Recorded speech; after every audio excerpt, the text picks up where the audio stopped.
So, good day, everyone, and especially to you, Ma'am Silada. Good day, ma'am. So, my topic for today is all about theatrical costume in No Japan. So, first, let's have the lesson objectives. At the end of the session, students will be able to first identify certain features of a classic Japanese stage play. Second, we have to evaluate the features of a costume of each actors involved in the play.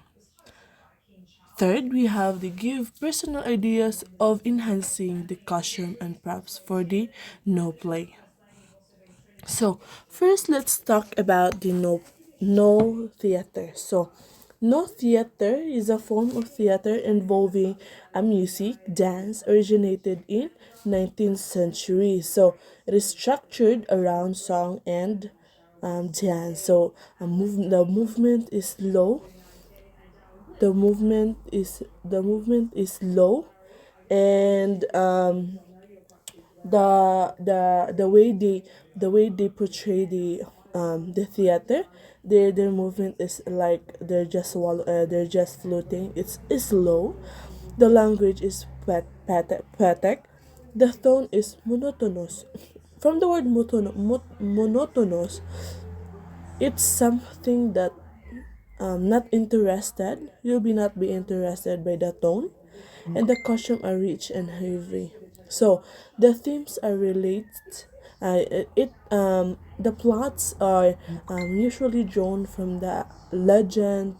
No, the main topic is more the theater plots is usually it is drawn from the legends, mga history, mga literature, contemporary events. So themes are related to dreams, supernatural worlds, the ghosts and the spirit. Because we all know that the Japanese is more on spirit sila, more on when we see their movies, they are mostly focusing on maybe supernatural worlds not existing.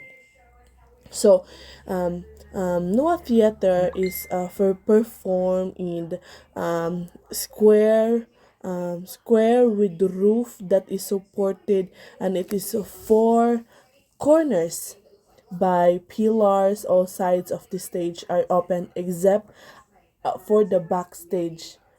No, all sides of the all corners was opened except for the back, because back consists the wall with painted image of a pine tree. So remember this, ha?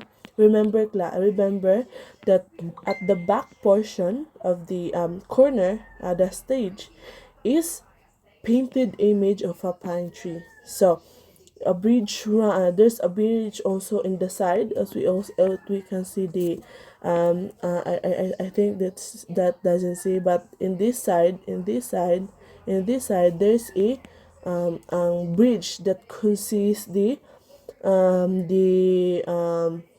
what they call that, the angle of the stage for performers to enter the stage, to the enter and to the exit of the performers. Ana sila agi, dili parehas sa tuang sa kanang maybe the at the middle there's a what we call that, a door for us to enter and to exit.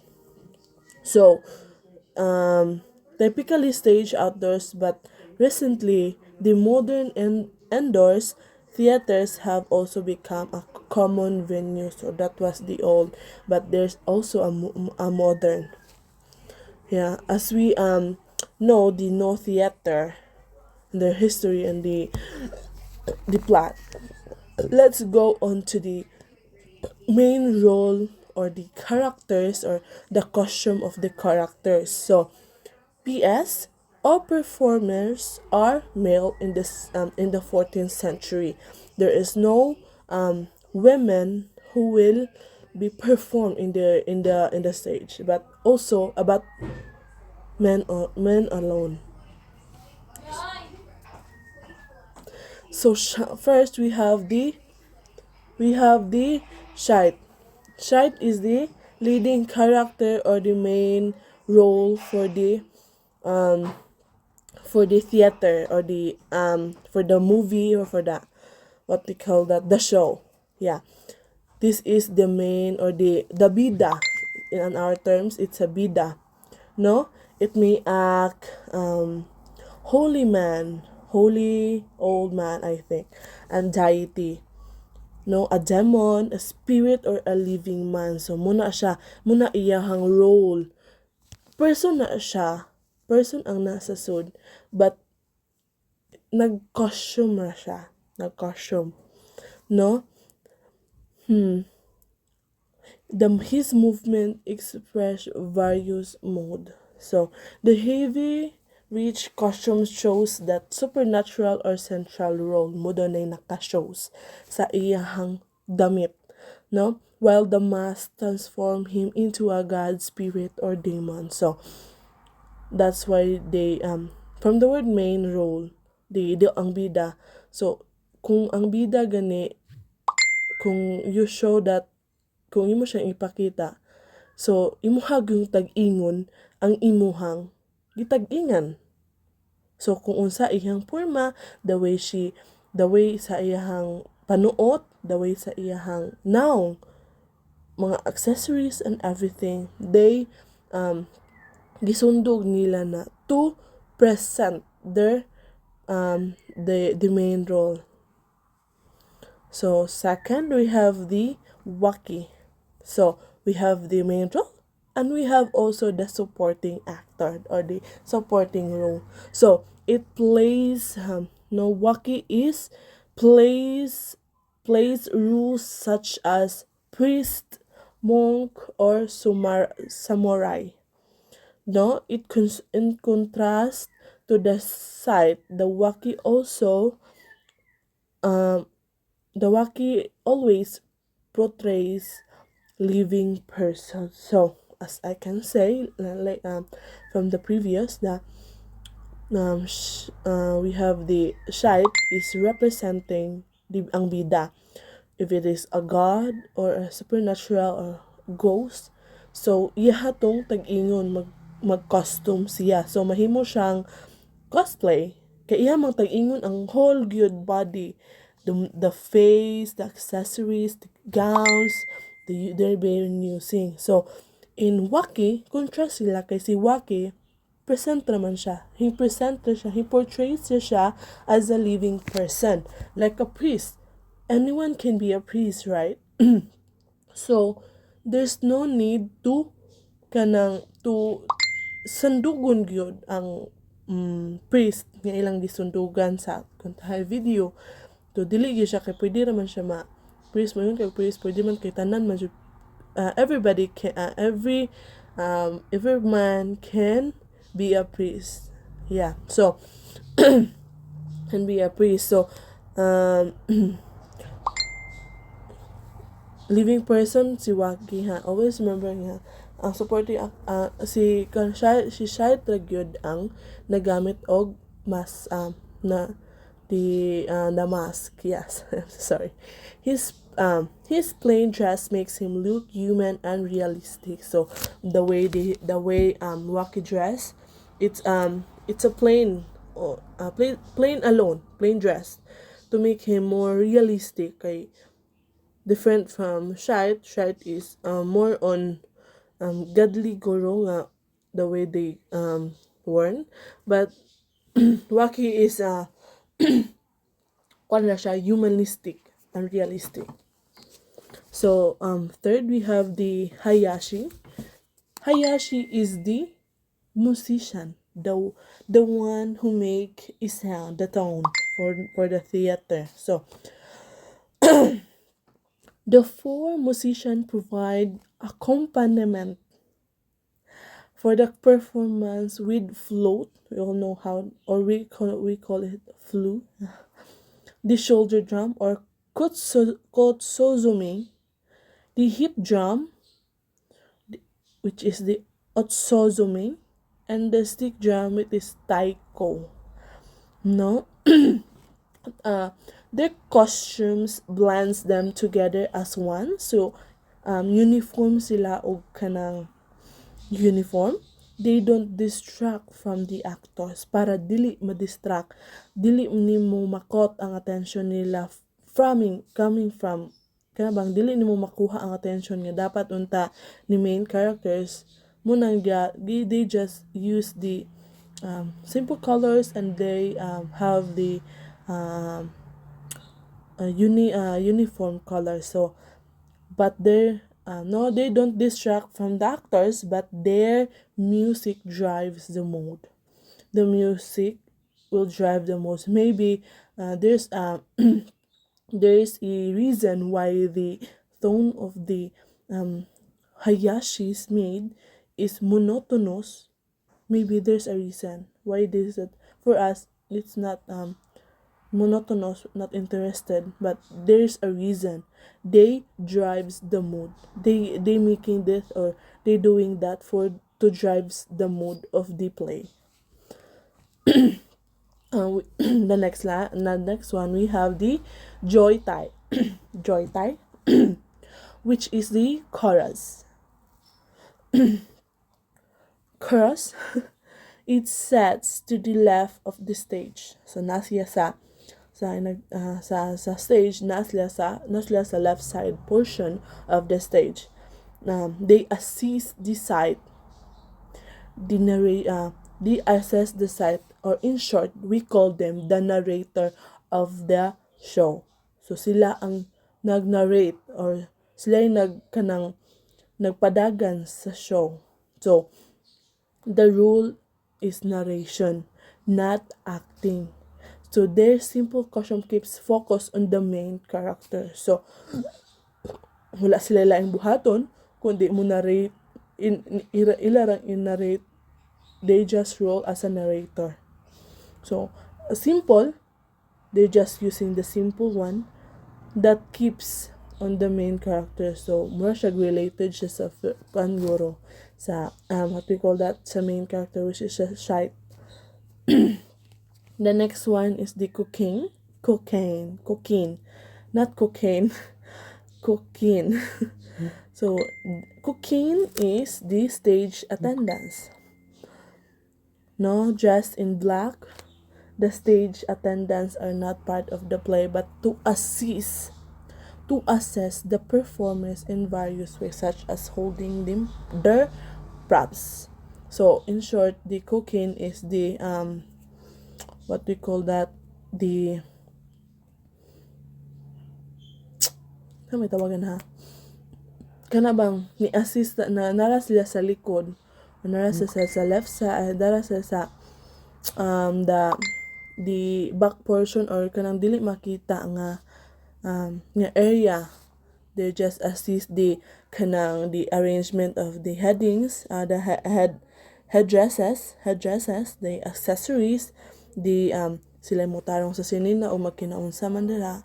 I forgot the term, but yeah, they're just the assistant, the called assistant of the stage for the show, for the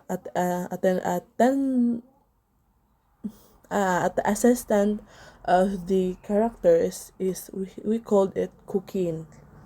So they just wearing black kimono to make them invisible. Okay, there's no acting happening them, but they're just ilang gipahiluna lang ang actor before sila mo enter, then support the actor also.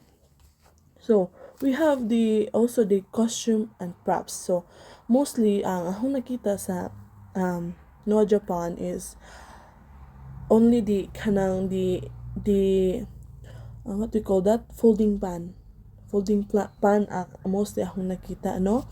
It consists in multiple layered and the costume consists of multiple layers and texture, and create the effect of resplendent elegance, but also bulky, massive figure. So the expressiveness is enhanced by props, which is the folding pan. So the fan may represent any object as suggestion. So ang ilaha di ang foldable pan is pwede siya ma-represent nimo in any kind, they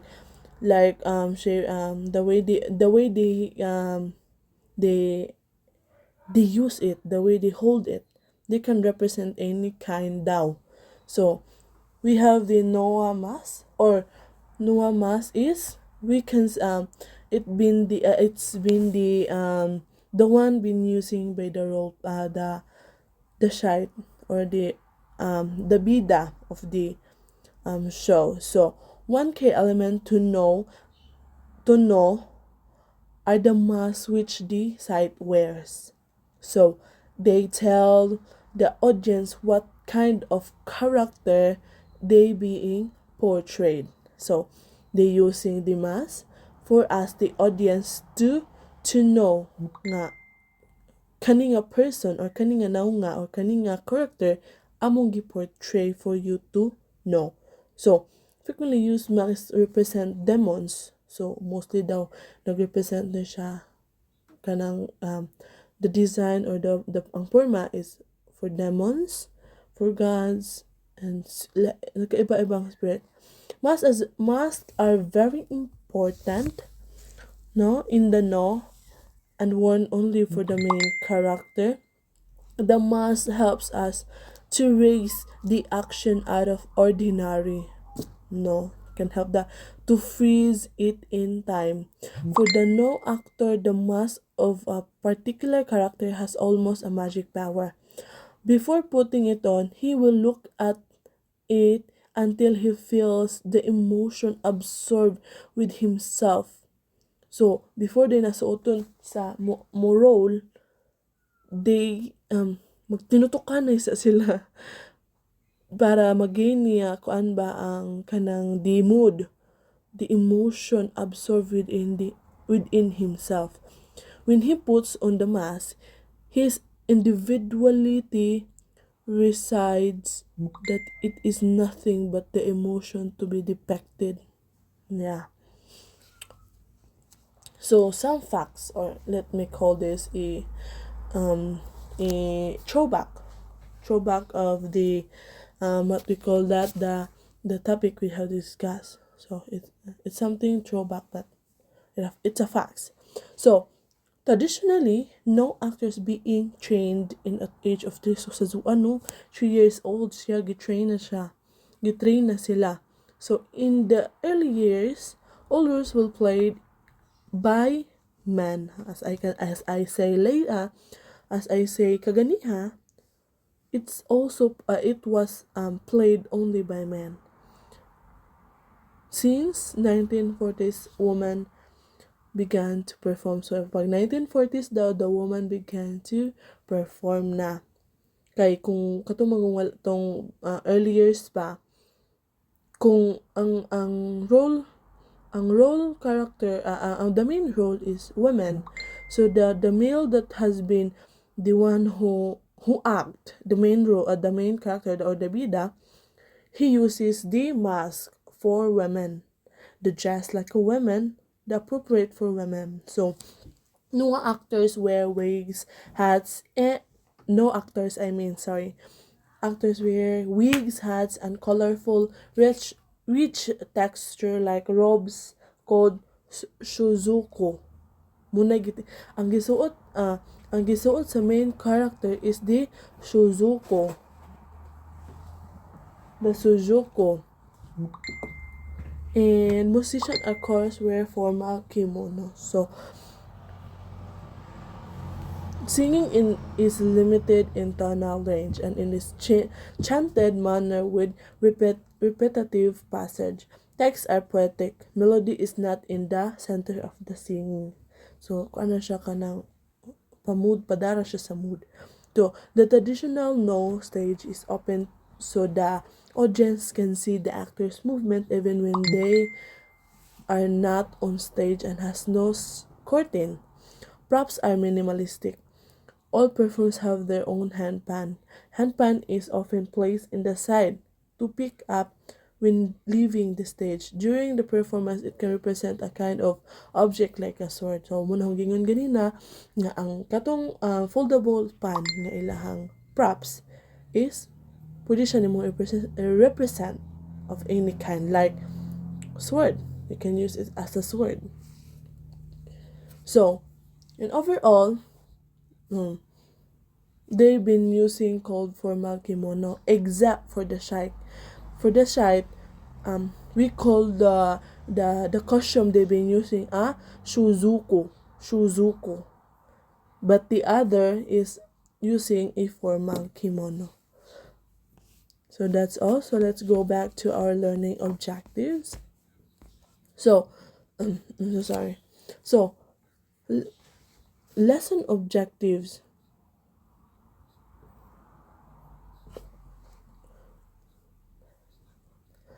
Identify certain feature of a classic Japanese stage. So, mao to katong na ang Noah plays in the what we call that, the stage in the for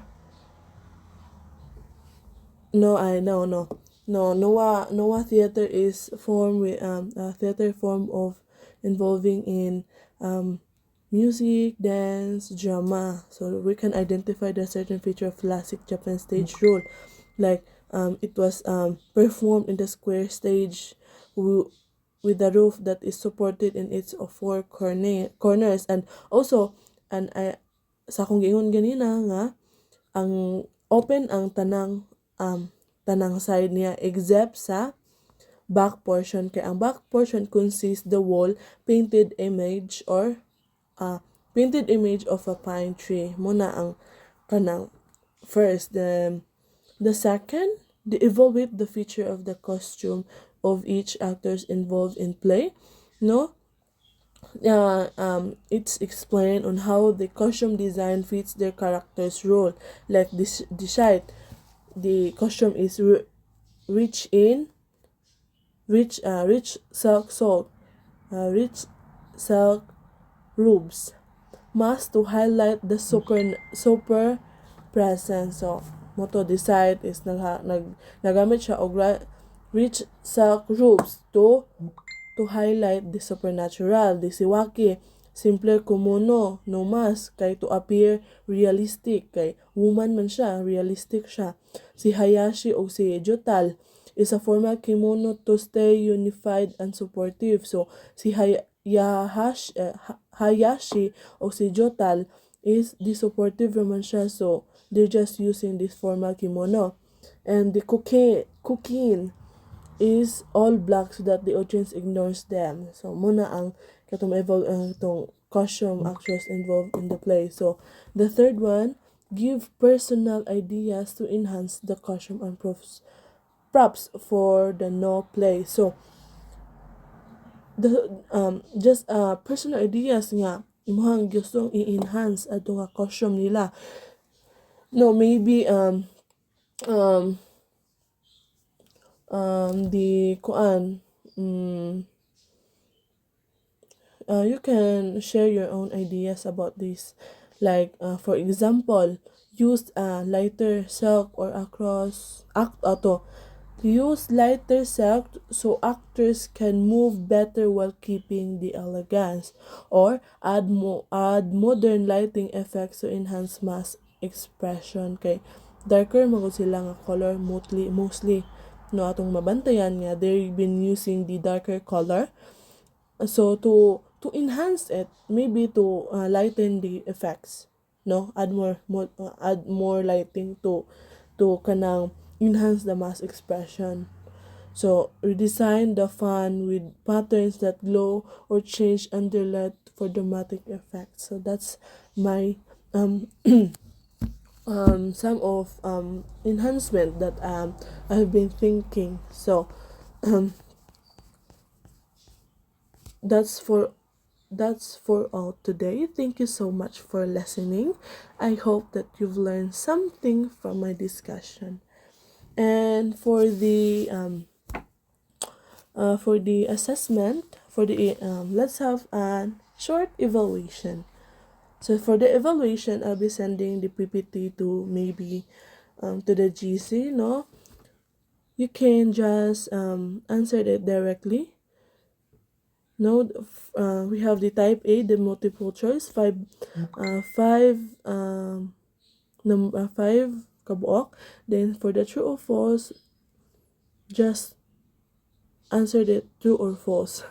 I forgot to put the instructions, but just modified if it is true or false. It must have five also. And for the short quiz, for the short answer, it's you just answered it in short.